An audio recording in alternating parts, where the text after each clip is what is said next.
Here's the lower room in the tower. There are windows positioned around the perimeter that give you a smaller view of these different hills. So through this window, you can see Belknap crater. Through the small window next to it, you can see Little Belknap.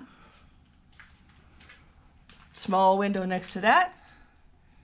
You should be able to see Mount Washington. And then they have big windows. Now it's rather warm out today, but down here in this lower room it's quite cool. Basalt is very insulating, and that's why in lava river tubes, which is where basalt has been flowing inside the lava flow that is cooled on the top, the hot magma keeps on going, and then they empty out later and you get a narrow opening tunnel inside the lava flow. And down inside those tunnels, even in the hottest days over here in Central Oregon, you would be cool. Now moving back away from the picture of Mount Washington. Continuing. We can't see that far because of the smoke of this fire that we had north of us.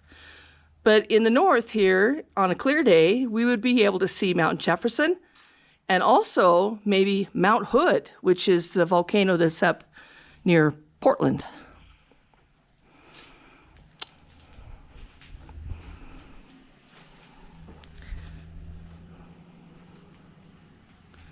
Now we're going to go back around to the east and then again to the south, where we have the North Sister and the Middle Sister there in the distance. The North Sister is the oldest. It's had the most amount of erosion, especially due to glacial activity during the last ice age. Middle Sister is middle in age, and South Sister is the youngest, and it has got the biggest, tallest, most fat, shall we say, cone, because it has had the most recent eruptive activity of all three of the sisters. Notice that we're looking at the north face of the Middle Sister, and so therefore here it is September 1st, and yet we still have quite a bit of snow on that north face. It gets the least amount of sun of any of the faces of the volcano, and therefore we have a lot of snow left over from the wintertime.